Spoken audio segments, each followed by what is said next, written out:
Do you think Lucas' sequels would have been better than the prequels? Okay. No. I don't know about that. I No. mean, he probably would have learned so much from the stuff he did in the prequels that he didn't like anymore and that people didn't like, so he probably would have switched some stuff up. Yeah, I think that's fair. That would have been like his penultimate creation. You'd think he'd want to be really careful because he was carrying over those OGs, you know, because this story would be so. It's Yeah, gonna be so special. that's actually a really. I never even thought of that question.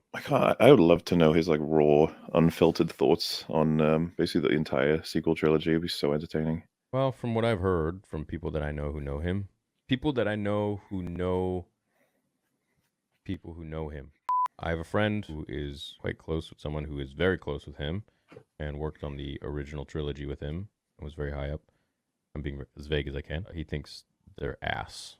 I mean, why do you think he didn't go to the premiere? Oh yeah, it got all the steam was fizzling out by the time we got to the third one. I would have said as well that I think it's just trending toward that. The cultural footprint of the sequels is like fading so fast. I think it's just trending toward that. The cultural footprint of the sequels is like fading so fast. That I was interested in terms of review was saying Kylo Ren already the greatest character in Star Wars after TFA, and I was just like, man, I mean, I wouldn't go that far. no, I think but I think he could have been written really well, but I mean, you could say that about almost any character. I feel like. sort of the surrounding descriptions of them that put them in that place at first. It's like, well, how could you not be interested in this character? That's he's connected to all the main characters. Look at him, and he's like straddling the dark side so hard, and such a troubled mind. It's like that could go anywhere. And then you complete the 3 films, and you're like, oh. You know what was really confusing to me was like, I feel like they had something different planned for Finn. Didn't it feel like he came out of a hallucination on the what was it on Jakku, wherever they were? Oh, you mean when? After they crash? Yeah.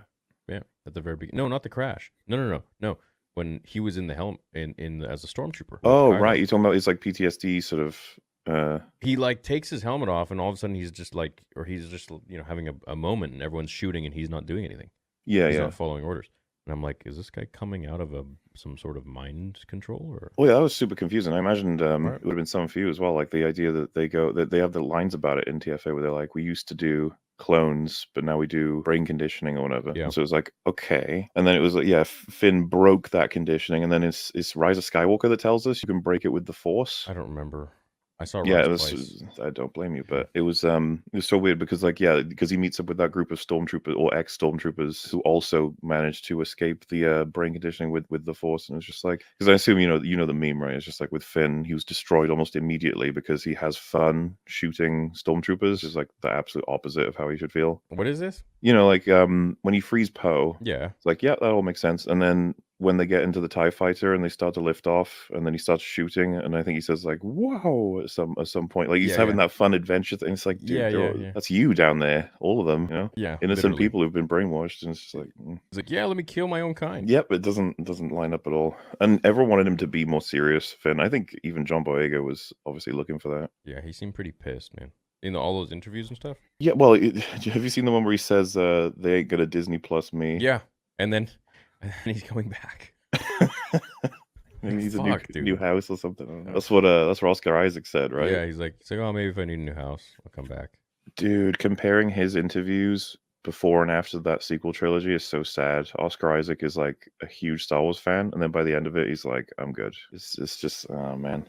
I just can't imagine how they were so out of touch on it. Like, who was making these decisions over there that would just shit all over the whole thing, just not take it seriously? I think that's part of what motivates us all with our channels. It's like trying to find the answer to this because it's so insane. A lot of obviously goes to Kathleen Kennedy is the assumption. It really is insane. It just doesn't make any sense. I don't get it. Well, it's a money printer, dude. A huge money printer. And it's like, why are you turning it off? Weird. It's literally like I've said before, like they're just taking every bad decision they can. Things you don't do and they're doing it.